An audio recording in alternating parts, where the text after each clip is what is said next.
이때부터 예수께서 비로소 전파하여 이르시되 회개하라 천국이 가까이 왔느니라 하시더라. 아멘. 주의 이름으로 축복합니다. 한 해 동안 애 많이 쓰셨습니다. 우리 서로 인사 나눌까요? 한 해 동안 애 쓰셨습니다.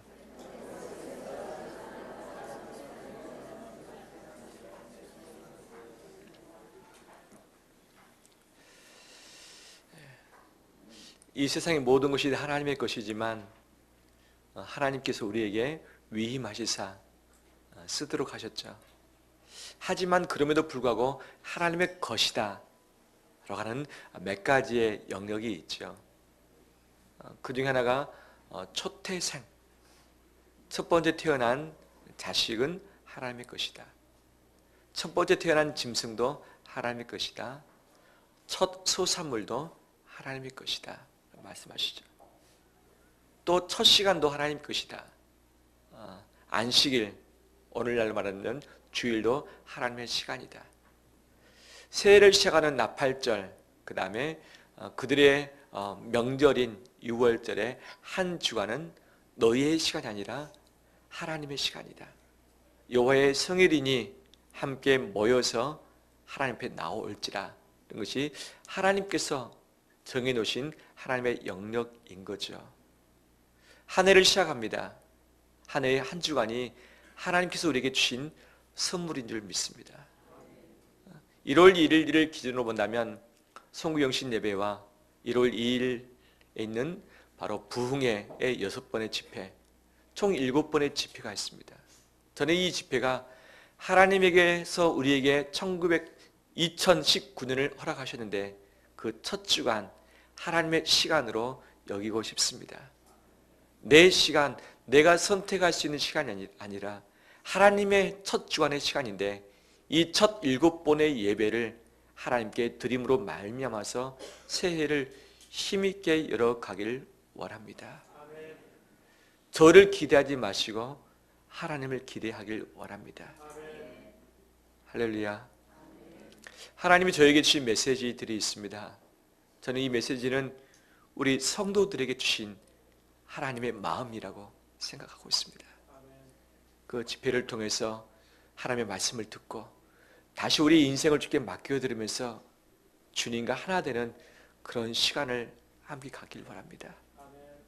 주님께서 우리 가운데 베풀으실 줄 믿습니다. 나의 시간이 아니라 하나님의 시간, 하나님께 드려지길 원합니다. 군 생활을 했을 때에 38선에 가서 근무를 했던 때가 있었습니다. 전방 지휘 실습이라는 것이었는데 가면 38선이 있고 이 해가 지기 전에 투입을 합니다. 그러면 밤에 철책에서 그것을 지키는 거죠. 전에는 말로 들었는데 철책에 가서 딱 보니까 비무장지대가 쫙 펼쳐져 있고 저 멀리에 GP, 우리의 GP, 북한의 GP가 있고 그 다음에 북한의 철책도 보는 것을 보여지는 것을 그때 보았습니다. 이 전방에 가야만 볼 수 있는 것들이 있죠. 특히 비무장지대는 그 어떤 누구도 함부로 들어갈 수 없죠. 하지만 비무장지대에 들어갈 수 있는 문이 있습니다. 문. 그 문 이름을 뭐라 그러냐면 통문이라고 합니다. 통문을 열고서 이제 야간에 누가 들어가느냐? 수색대가 들어갑니다. 수색대대에서 수색중대가 팀을 이뤄서 반드시 팀을 이뤄서 그 코스를 돌고 수색을 하고 오는 거죠. 통문 들어갈 때 철저한 다시 한번 확인과 감시가 있고 돌아왔을 때 인원 파악, 그 다음에 무기 파악을 확실하게 하는 거죠. 통문을 거치지 않고서는 비무장지대를 갈 수 없고 그 현장을 볼 수 없는 거죠. 이 철책에서 근무를 했을 때 그때가 9월 달이었는데 정말 추웠습니다. 이런 9월인데 이렇게 추운 것도 있구나 라고 하면서 이 밤새 떨었던 기억이 아직도 제 뼈에 사무치고 있습니다. 보이시죠? 그래서 제발 아침만 되라. 아침이 되면 다시 복귀를 하니까. 그래서 그 아침이 될 때까지 기다렸는데 왜 시간이 그렇게 안 가는지요. 참 힘들었던 잠깐의 때였습니다. 잠깐의 때가 기억이 납니다. 우리 인생은 어떤 관문을 지나야만 볼 수 있는 것들이 있습니다. 장소, 시간, 관계가 그렇죠. 산 정상에서 볼 수 있는 것이 있는가 하면 산 아래에서 보이는 것들이 있죠. 저 드넓은 세계를 보길 원한다면 반드시 산 정상에 올라가야만 가능하죠. 올라가지 않고서는 볼 수 없는 거죠. 가보지 않고서는 경험할 수 없는 것이죠. 또 때, 시간도 마찬가지죠. 아침이 되어야만 비로소 보이는 것들이 있습니다. 인생의 흑암의 시간이 지나야만 경험케 되는 부분들이 분명 있는 거죠. 나이가 젊었을 때는 미리 미처 알지 못했던 것들, 나이가 먹어감에 따라서 배우는 것들과 느껴지는 것들과 그 다음에 철드는 것들이 있는 것 아니겠습니까? 나이가 들기 전에는 알지 못했던 것들이 얼마나 많이 있는지요. 가정을 이루기 전에는 알지 못했던 것들, 이 만남, 바로 결혼을 해봐야지 경험될 수 있는 부분, 아이를 낳고 키워봐야지 경험할 수 있는 그런 부분들이 있는 것 아니겠습니까? 우리 인생에는 장소적인 부분, 시간적인 부분, 관계에서 반드시 그곳에 가봐야만, 그 때가 되어봐야만, 그 사람을 만나봐야만 경험할 수 있는, 볼 수 있는 것들이 있지요. 오늘 본문에 예수 그리스도의 때, 예수 그리스도의 첫 메시지가 나오고 있습니다.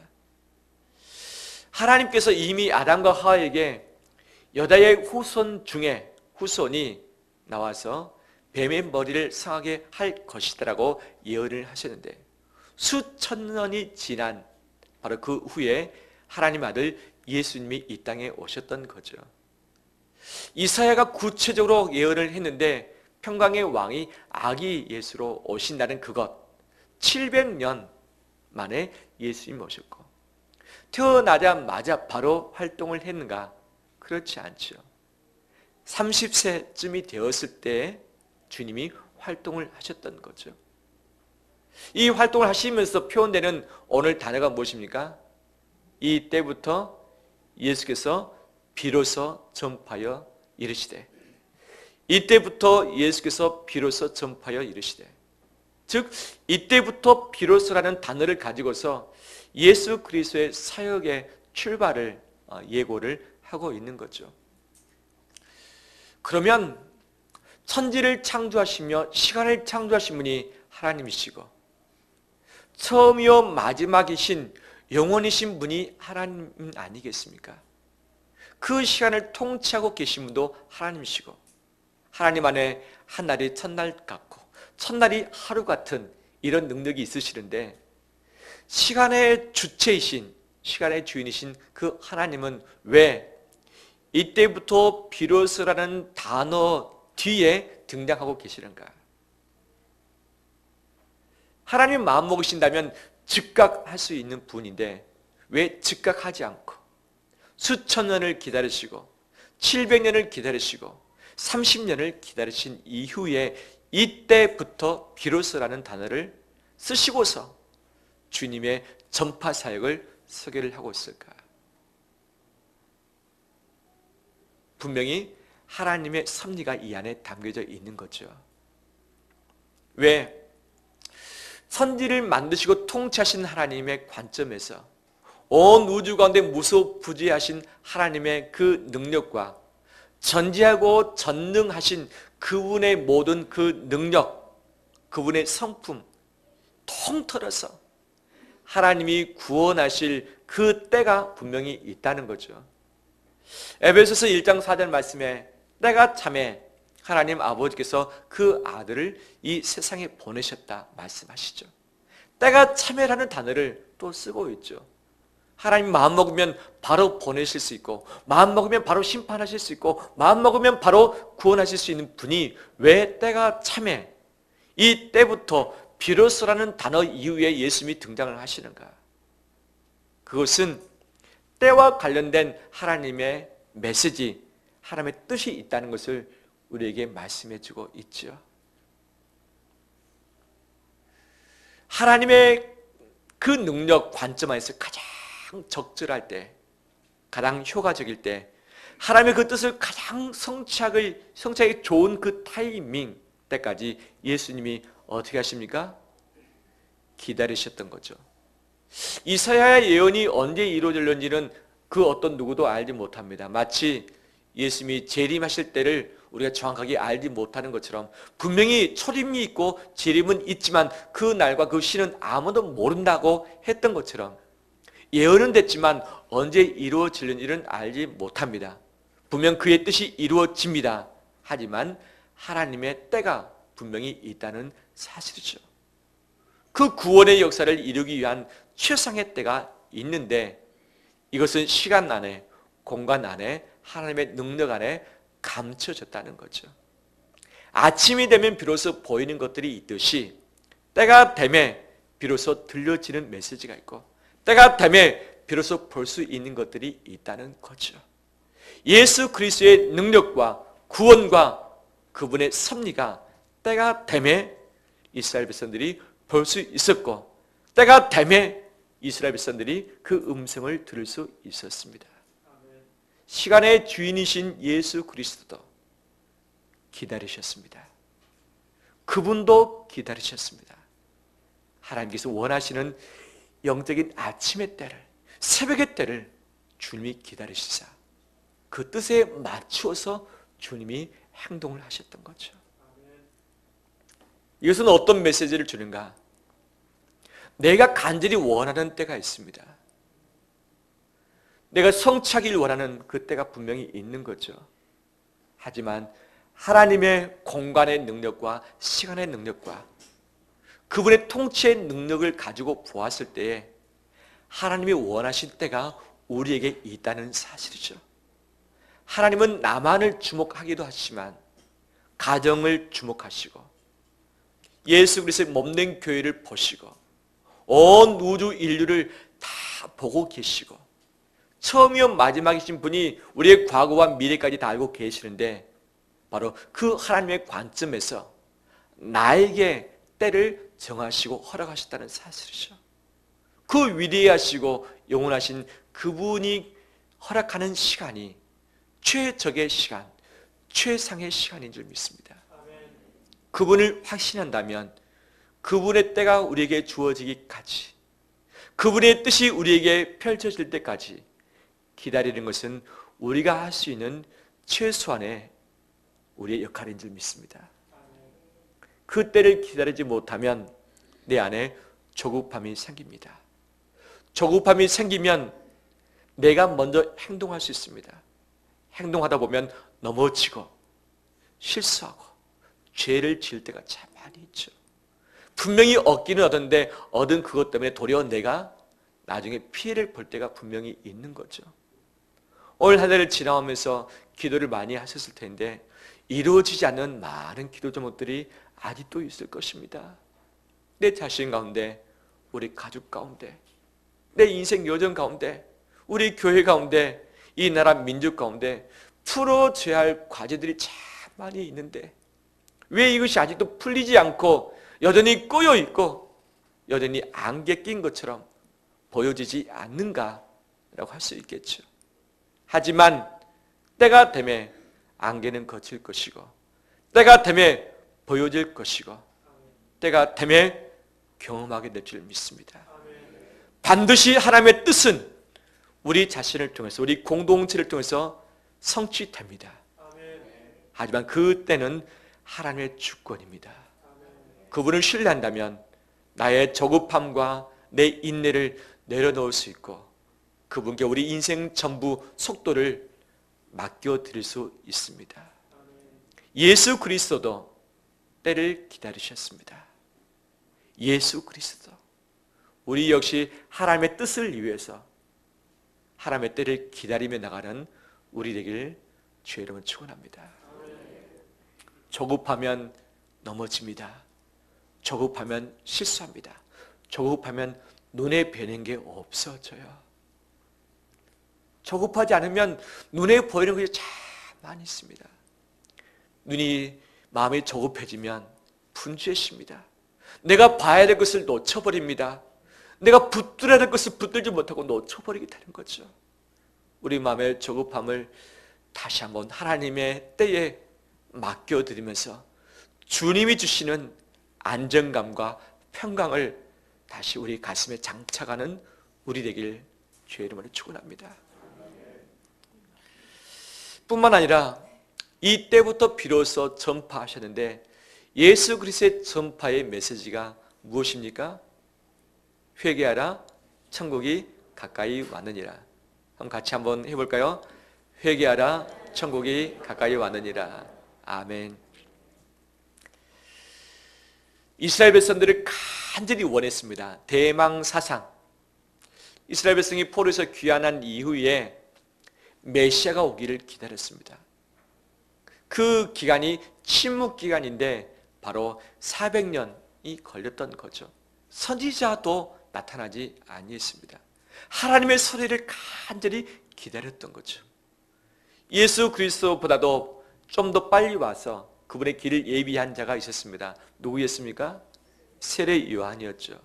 세례 요한이 먼저 예수님의 길을 닦아서 준비를 했죠. 세례 요한의 첫 번째 메시지가 무엇입니까? 회개하라, 천국이 가까이 왔느니라. 이스라엘 백성들의 대망사상 큰 소망을 가지고서 하나님만을 기다렸습니다. 특히 이때는 언제냐?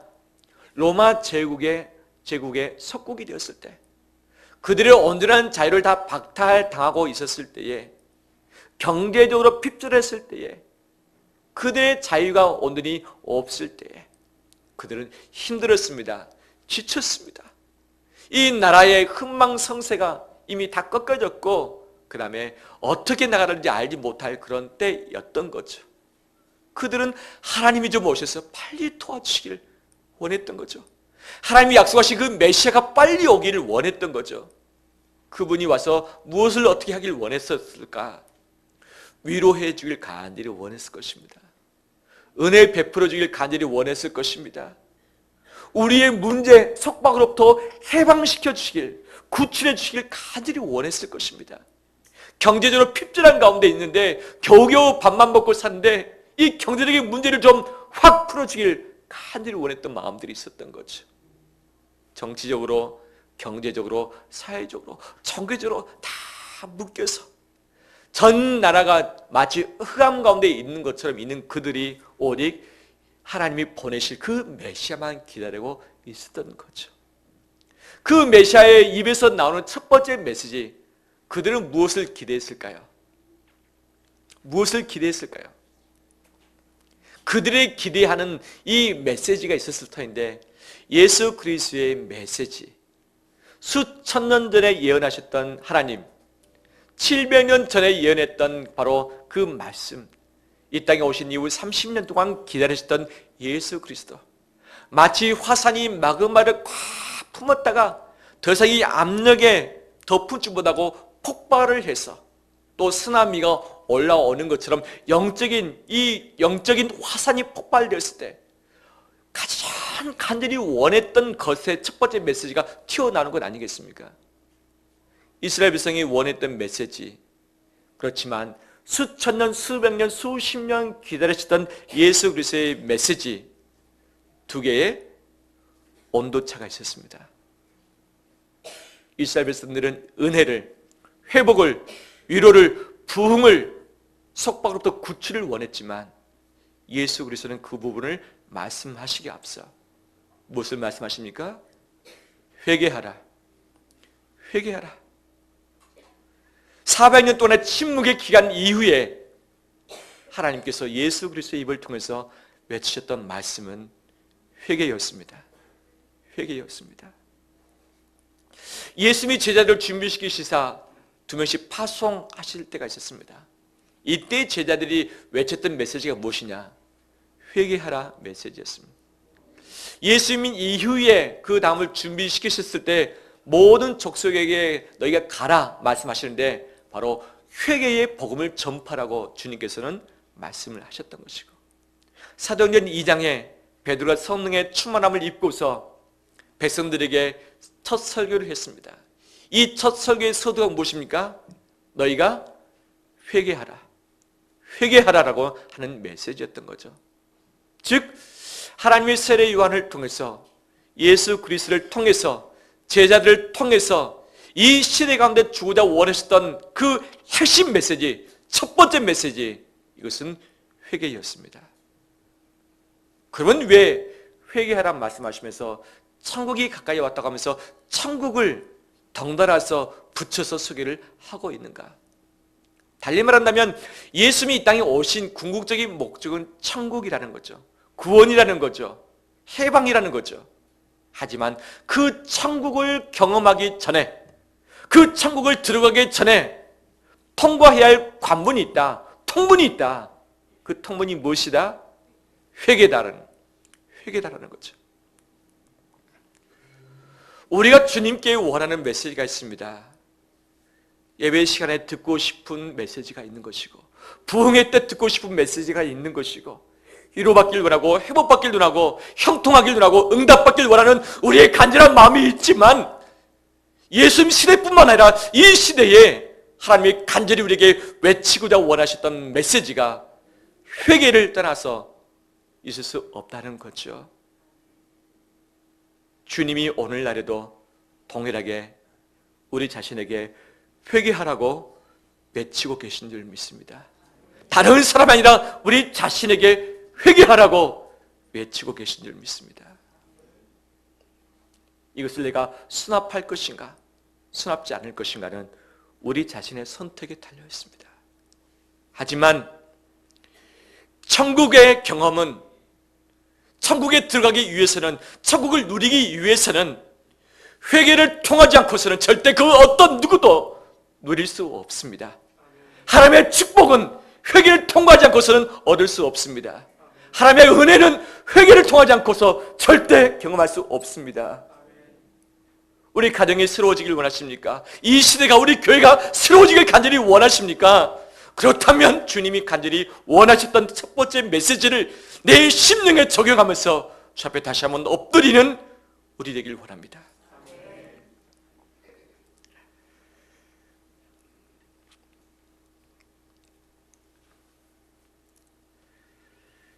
하나님보다 더 사랑했던 것들이 무엇인가요? 2018년도 왜 우리 마음과 발걸음이 왜 그렇게 분주하게 돌아다녀야만 됐을까요? 하나님을 더 가까이 해야 되는 것은 머리로는 알고 있었지만 왜 그것이 내 몸으로 움직여지지 않았을까요? 머리로 아는 것이 진정한 아는 것이 아니라는 증거인 거죠. 하나님을 더 찾고 가까이 하기보다는 내 마음의 우선순위, 내 상황 형편에 따라서 이 우선순위를 빼앗긴 것에 대해서 회개하는 우리 되길 원합니다. 주님이 원하시는 마음의 열정이 있고 신앙의 부지런함이 있습니다. 하지만 하나님이 내게 원하시는 열정과 신앙의 부지런함이 있는데 열정이 식어지고 부지런함 대신에 게으름을 가지고 있었다면 이 부분을 회개하길 원합니다. 하나님만을 온전히 의지하고 그분께 붙잡혀야 되는데 사람을 찾고 내 인간의 길을 찾으면서 발버둥쳤던 우리 모든 행위를 주 앞에 회개하길 원합니다.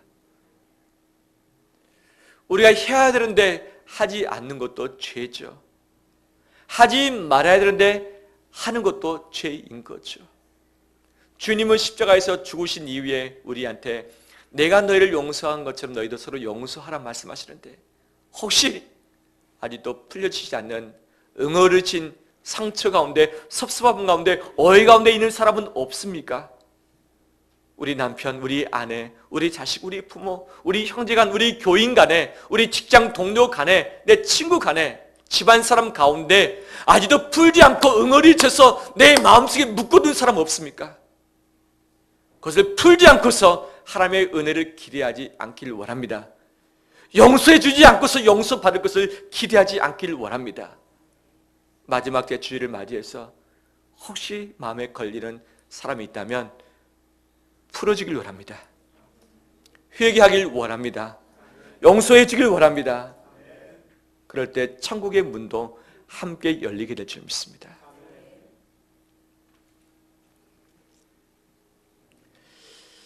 우리의 마지막을 달리면한다면 시작이라 할 수 있겠죠.